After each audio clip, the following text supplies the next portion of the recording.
아멘. 우리 지난주에는 49장 아니 39장까지 봤죠? 이어 40장을 한번 살펴보겠습니다. 40장은 두 명의 인물이 등장해요. 한 명은 애굽 왕의 술 맡은 자. 그러니까 이 왕의 술을 맡은 사람. 또 나머지 한 명은 떡 굽는 사람입니다. 떡. 이 당시 왕의 식탁을 책임지는 사람은 매우 높은 직책이었어요. 그러니까 단순히 이 술 시중 들었다 아니면 뭐 왕의 뭐 조리사 정도라고 생각하면 안 됩니다. 왕에게 매우 신임을 받는 자들이 올라갈 수 있는 상당한 고위직이었어요. 두 명은 매우 고위직인 거예요. 그러니까 고위직. 그런데 이들에게 어떤 사연인지는 모르겠지만 둘 다 당시 요셉이 있던 그 감옥에 들어오게 돼요. 감옥에. 그런데 이 친위 제장이요 보디발이 요셉에게 그들을 수종들게 해요. 왕의 측근들인 그들이잖아요. 이 떡 맡은 관원장, 술 맡은 관원장, 그들을 요셉이 잘 관리하도록 합니다. 이 요셉이 있잖아요. 일복이 터진 거예요. 보디발 집에서 뭐 했죠? 총 감독을 했죠, 그죠? 그 다음에 이 감옥에 가서는 거기서 죄수들을 총 관리 감독을 했어요. 이제 어떻게 되냐면 이제 VIP까지 모시게 된 거예요. 요셉이. 이 요셉이 여러 가지 왕궁에 있었던 일에 대해서 한번 들어보지 않았겠어요? 이들을 통해서, 이 VIP들을 통해서 왕궁이 어떻게 돌아가고 왕의 국사가 어떻고 정사가 어떻고. 시간이 좀 흐르고 난 후에요. 이 술 맡은 관원장과 떡 맡은 이 관원장이 떡 굽는 자가 꿈을 꿉니다. 꿈을 꿔요. 꿈을 꾸는데 이들이 굉장히 근심하게 돼요. 왜 근심하냐면 그 꿈을 해석할 수 있는 자가 없었기 때문이에요. 그 꿈을 꿨는데 그 꿈이 도저히 해석이 안 되는 거예요. 도대체 이 꿈의 의미가 무엇인지 도저히 해석이 안 되는 거예요. 그래서 그들이 굉장히 근심하는데 요셉이 그것을 딱 캐치해요. 그것을 알게 됩니다. 그리고 요셉이 자기한테 한번 얘기를 해보라고 해요. 이 꿈의 해석은 하나님께 달렸기 때문에 할 수 있다. 그러니까 한번 말해달라는 거예요. 이 술 맡은 관원장은 포도나무에 관련된 꿈이었어요. 그리고 떡 굽는 사람은 관원장은 뭐냐면 이 떡에 관련된 꿈이었어요. 그러니까 각자 자기의 직업에 맞게끔 꿨어요. 요셉이 그들을 위해 꿈 해몽을 해줍니다. 술 맡은 관원장에게는 이렇게 얘기해요. 앞으로 사흘 안에 당신의 전직이 회복이 된다. 회복이 된다. 당신이 다시 복직하게 된다. 다시 바로를 위해서, 왕을 위해서 당신이 일을 하게 된다. 이렇게 요셉이 꿈 해몽을 해줘요. 그리고 요셉이 이 사람한테 청탁 부탁을 하는 게 뭐냐면 바로 왕한테 가면 내 얘기 좀 해달라. 나는 죄를 짓지 않았다. 여기 감옥에 있을 만큼 그렇게 죄를 짓지 않았다. 날 좀 빼달라. 부탁이다. 난 잘못한 거 없다. 난 무죄다. 감옥에 올 일을 나는 하지 않았다. 이렇게 청탁 부탁을 해요. 그리고 떡 굽는 사람에게는 이렇게 얘기를 해요. 사흘 안에 바로가 왕이 당신을 나무에 매달아 버릴 것이다. 그리고 새들이 와서 당신의 고기를 뜯어먹게 될 것이다. 그냥 처참하게 나무에서 매달려 죽을 것을 얘기합니다. 그런 놀랍게도 요셉이 말한 그대로 이루어져요. 그대로. 술 맡은 관원장은 어떻게 되냐면 다시 복직하게 돼요. 그리고 떡 굽는 관원장은 나무에 매달리게 돼요. 그리고 술 맡은 관원장은 요셉을 기억하지 못하게 돼요. 그를 잊어버립니다. 그래서 영락없이 다시 요셉은 감옥 생활을 하게 되는 거예요.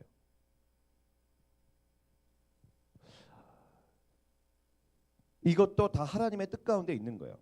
술 맡은 관원장에게 요셉이 해몽을 했잖아요.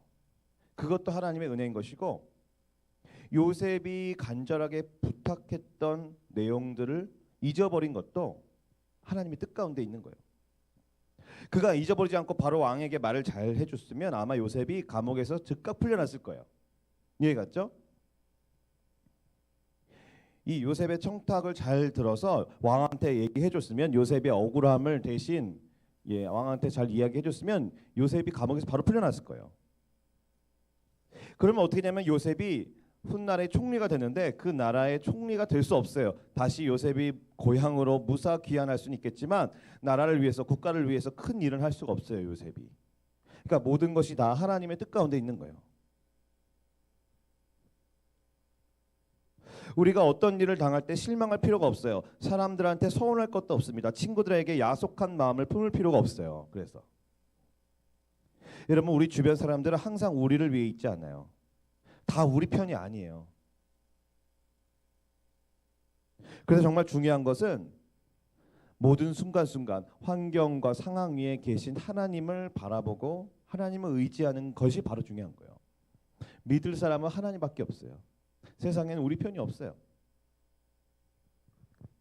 요셉은 감옥에 만 2년, 그러니까 2년 풀로 그냥 다 채워서 감옥에 있게 돼요. 이 술 맡은 관원장이 복직하고 나서 요셉은 2년 동안 더 감옥에 있게 돼요. 하나님이 보실 때, 하나님 판단하실 때, 요셉은 더 감옥에 있어야 되는구나라고 판단하신 거예요. 우린 잘 모르지만 지금 당장 요셉이 감옥에서 풀려나면 참 좋겠지만 억울함이 풀어지고 권선징악이 일어나서 그를 모함에 빠뜨렸던 자들이 처벌에 처해지면 참 좋겠지만 하나님은 뜻은 그건 아니에요. 하나님의 뜻은 그건 아니에요. 요셉도 풀려났으면 좋겠고 요셉을 보는 우리도 정말 풀려났으면 좋겠지만 하나님의 뜻은 그것이 아니에요. 지금도 예수 그리스도를 믿는 이유만으로 수많은 사람들이요 외국에서는 감옥에 있고 매를 맞고 고난을 당하고 고통을 당해요. 그리고 저 북한에서는 정치범 수용소라 그래서 정말 끔찍한 고문이 자행되고 그들이 상당한 인간 이하의 취급을 받으면서 굉장히 고통스러운 노역을 해요. 예수님을 믿는 신앙을 가진 그 이유 하나 때문에 거기 가서 그런 고통을 당해요. 우리가 볼 때는 빨리 풀려나고 빨리 어떻게 북한 정권이 해결되고 그럼 참 좋겠지만 하나님의 뜻이 있다는 거예요. 하나님의 뜻이. 우리가 이 기도를 합니다. 취업을 위해서 기도하고 사업을 위해서 기도하지만 당장 뭔가 이루어지지 않는 하나님의 뜻이 있다는 거예요. 환경이 안 좋다고 해서 의기소침하지 않고 환경 위에 계신 하나님 바라보면 되는 거예요. 요셉이 그 감옥에서 얼마나 벗어나고 싶겠어요? 하루라도 빨리 이 지긋지긋한 곳에서 벗어나 고향으로 빨리 달려가서 가족들 품에 안기고 싶었을 거예요. 그런데 이 스토리가 그렇게 진행되면 절대로 안 돼요. 지금 감옥에서 나가잖아요. 그러면 그는 총리가 못 돼요. 그는 누구입니까? 그는 하나님 보실 때 총리가 되어야 되는 사람이에요. 총리라고 해서 우리나라처럼 국무총리를 생각하면 돼요. 당시 총리는 이 왕의 나중에 요셉이 어떻게 했냐면 왕의 권한 대행을 해요. 왕의 모든 정권을 부여받고 왕 같은 권력을 행사하고 통치하고 전략을 수립하고 실행하며 나갑니다. 그러니까 총리는 굉장히 높은 위치거든요. 그 나라에 왕 다음으로 가는 위치예요. 요셉은 그런 총리가 되어야 합니다. 한 국가를 이끌어갈 위대한 지도자의 반열에 서야 돼요. 요셉이요. 그래서 하나님은 요셉을 더 훈련시키고 더 배우고 더 알게 하시는 거예요. 몇 년 동안, 2년 동안 더 거기에 있게 하십니다.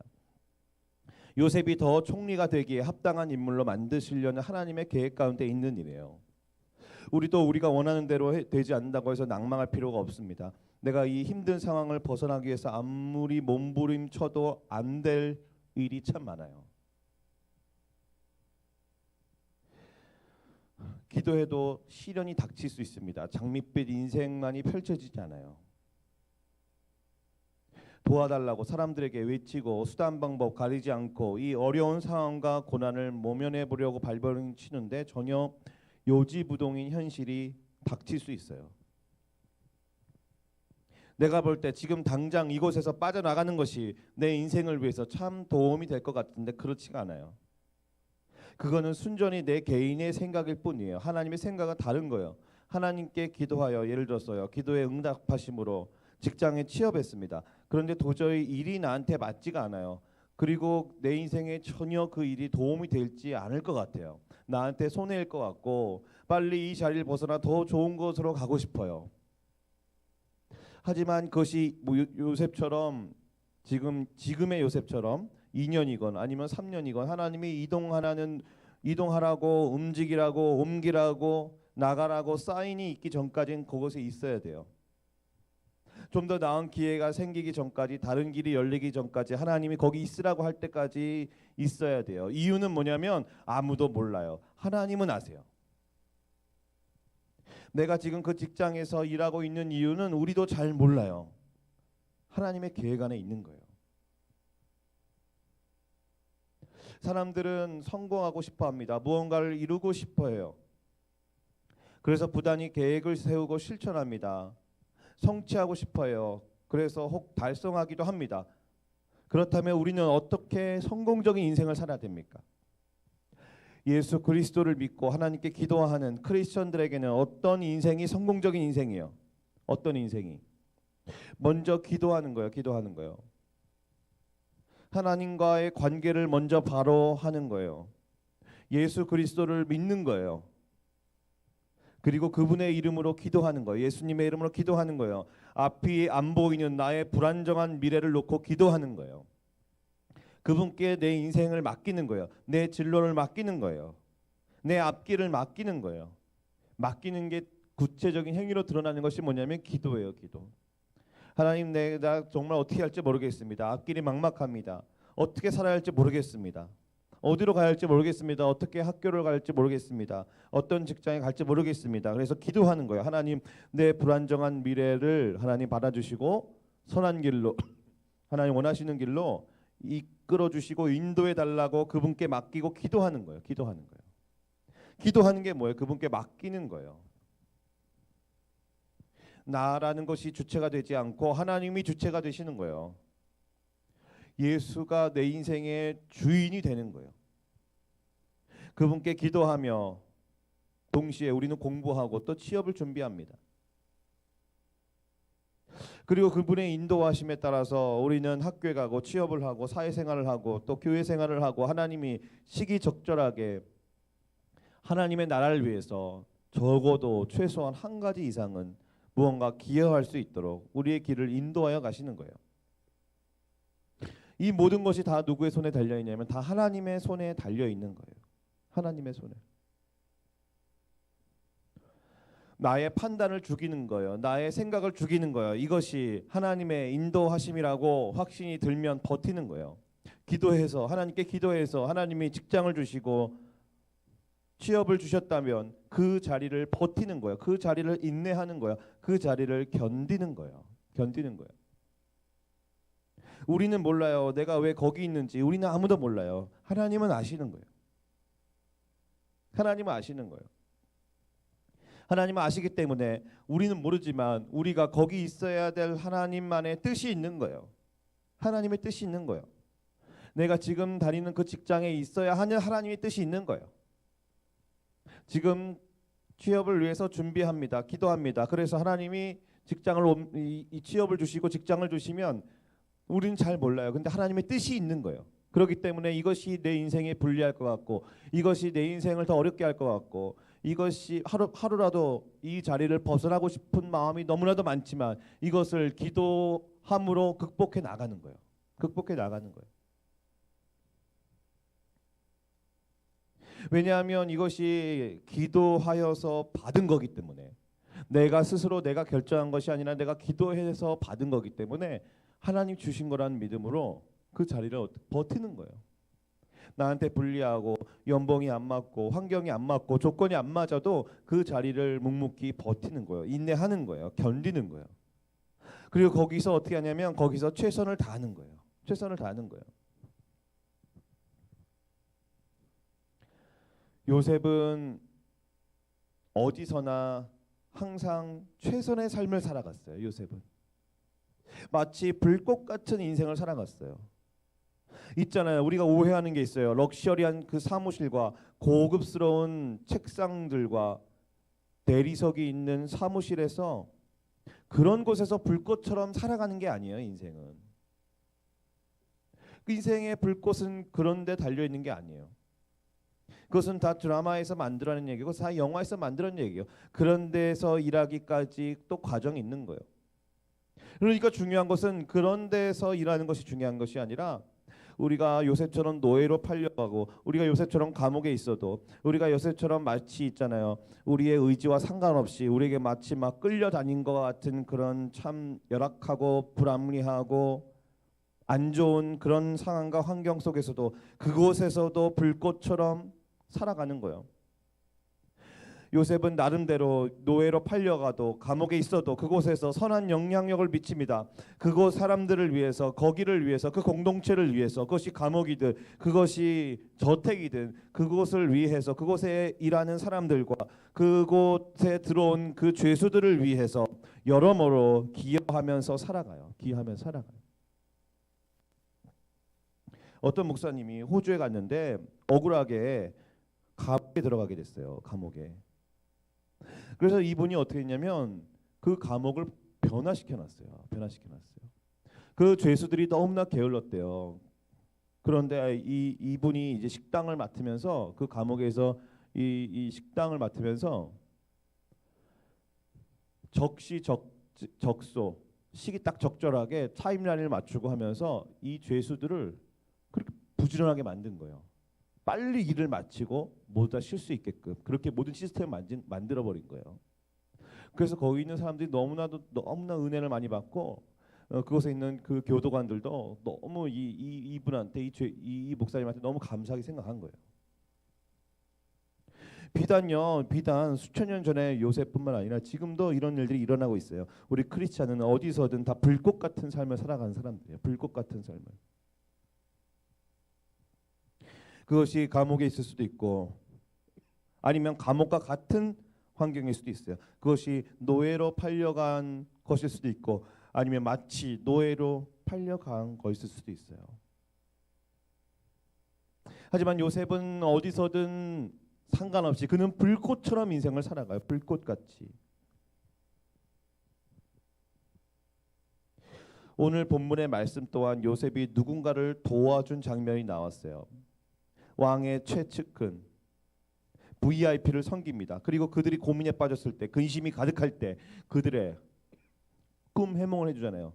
그들의 궁금증을 해소해주잖아요. 그들의 근심거리를 없애주잖아요. 그러니까 요셉은 뭐냐면 항상 감각이 살아있어요. 굉장히 센스가 있는 거예요. 환경이 좋지 않다고 해서 요셉이 있잖아요. 의기소침하고 막 그런 것이 아니에요. 거기에 주눅들고 환경이 압도해서 절망 가운데 막 빠져나오지 못하고 막 슬퍼하고 우울하고 고통스럽고 막 이런 게 아니에요. 물론 그가 너무나 힘들고 너무나 어렵기 때문에 여기서 좀 벗어나게 해달라고 청탁도 하지만 그는요 항상 어떻게 하냐면 자신의 기질을 발휘하고 센스를 발휘합니다. 그도 움직이는 거예요. 그도 힘들죠. 당장의 상황이 매우 괴롭고 고통스럽죠. 그러니까 청탁을 하겠죠. 이 모든 일이 다 하나님의 뜻인지 머리로는 알지만 지금 당장 벗어나고 싶은 거예요. 당장 빠져나가고 싶은 거예요. 하지만 하나님의 뜻과 자신의 뜻이 충돌할 때 자신의 뜻을 멈추는 거예요. 하나님의 뜻은 여기 더 있어야 되는 것이고 자기 신의 뜻은 나가는 것이라고 하면 그 둘이 충돌하잖아요. 그러면 어떻게 돼요? 자신의 뜻을 멈추는 거예요. 단념하는 거예요. 다시 주어진 삶에서 주어진 곳에서 단념하며 그냥 최선을 다하며 살아가는 거예요. 내가 지금 공부를 하고 있습니다. 누가 공부를 하고 있어요. 그럼 정말 벗어나고 싶겠죠. 그런데 그럴 수 없어요. 감당해야 합니다. 이 코로나 상황을 놓고 얼마나 많은 사람들이 기도했겠어요. 한국은 상황이 그나마 괜찮아서 감사한 일인데, 그죠? 근데 아직까지 참 들쑥날쑥하네요. 코로나 종식을 위해서 기도했지만 아직 기도의 응답이 안 됐어요. 전 세계가 고통 가운데 있어요. 전 세계 교회가 한 마음 한 뜻으로 기도했는데 아직 종식이 안 됐어요. 그러면 어떻게 해야 돼요? 코로나 종식되는 그 시점과 시기는 우리는 아무도 몰라요. 하나님의 손에 달려 있어요. 지금 당장 이루어지는 것이 아니에요. 이것은 그건 하나님의 뜻이 아니에요.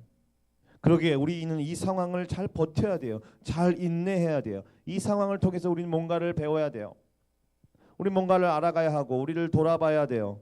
나름 이 상황을 창조적으로 잘 견뎌내야 되고 모든 지혜를 동원하여 지금의 시기를 잘 대처해야 됩니다. 저도 이 코로나 상황을 거치면서 정말 많은 것들을 배우게 돼요. 많은 것들을 학습하게 돼요. 또 인생의 새로운 계획을 세워요.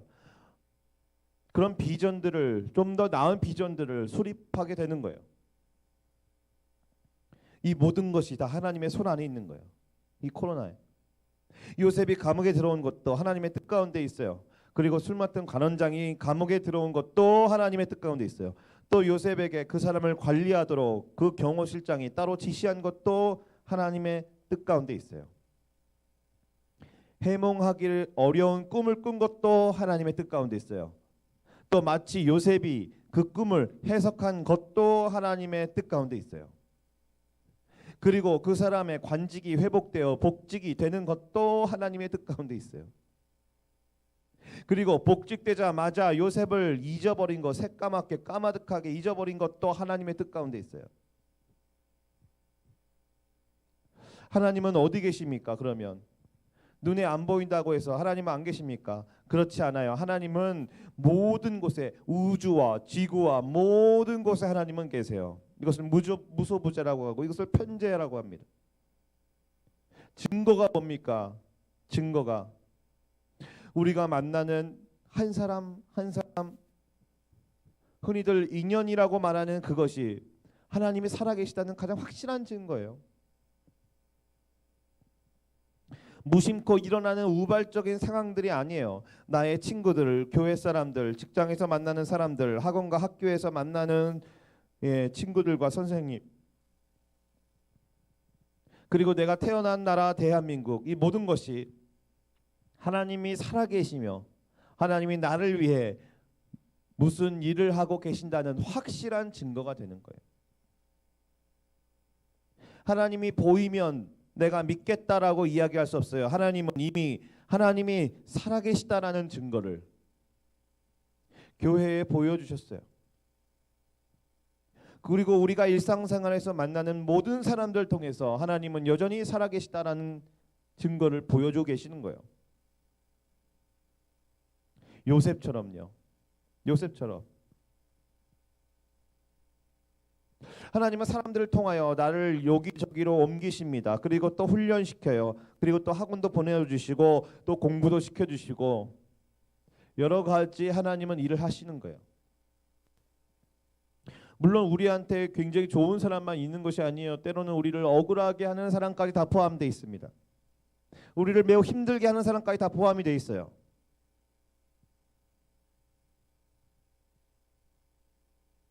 왜 하나님 우리를 인도하십니까? 우리의 인생은 하나뿐입니다. 하나뿐인 인생이 헛된 인생 살지 않도록, 아주 값싼 인생 살지 않도록, 죽었을 때 내 인생이 참 허망했다 이런 고백 안 나오도록, 내 인생이 참 은혜롭게 잘 살게 되었다, 내 인생 가운데 하나님이 많은 의미 있는 일들을 하게 하셨다라는 고백이 나오도록, 요셉처럼 귀한 인생 살도록 하나님이 우리를 인도하여 가시는 거예요. 우리를 인도하여 가시는 거예요.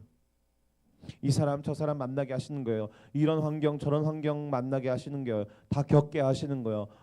때로는 억울한 상황, 때로는 나에게 많은 일들이 맡겨진 일복이 터진 상황들, 때로는 내 인생이 잘 풀린 것 같은 그런 인생이 막 열리는 그런 환경들, 참 나에게 좋은 사람들, 나에게 귀감이 되는 사람들, 때로는 나를 힘들게 하는 사람들, 나를 고통스럽게 하는 사람들, 나를 어렵게 하는 사람들, 참 저 사람이 없었으면 좋겠다라고 마음이 들 정도로 내 마음을 참 괴롭게 하는 그 사람들까지도 다 하나님이 준비하시고 하나님이 이 모든 사람들을 통해서 우리의 인생을 한 걸음 한 걸음 인도해 나가시는 거예요. 인도해 나가시는 거예요. 비전은, 하나님 나라의 비전은 금방 이루어지지 않아요. 과정이 있어요. 하나님이 나를 통해서 하시고자 하는 일이 있습니다. 그것이 사업일 수도 있고, 그것이 어떤 직장의 중책일 수도 있고, 그것이 교육자일 수도 있고, 그것이 교회에서 어떤 봉사직이 될 수도 있어요. 그 일은 단번에 되는 것이 아닙니다. 그 일은요, 하나님이 인도하신 대로 그 자리에서 묵묵히 견디고 버티고 인내하고 영적인 깡다구, 견디는, 마음의 깡다구 견디는, 인내하는, 버티는 그 인내를 통해서 실력이 쌓여지고 인격이 다듬어지고 사람이 준비되어져 가는 거예요. 준비되어져 가는 거예요. 그러니까 하나님이 우리를 인도해 주셔서 우리의 기도에 응답하셔서 우리에게 취업의 문을 여시고 우리에게 뭔가 공부의 문을 여시고 학업의 문을 여시고 우리에게 일을 맡기셨다면 그 자리에서 하나님이 옮기시라기 전까지, 다른 길이 열리기 전까지는 끝까지 버티고 인내하는 거예요. 그것이 중요한 거예요.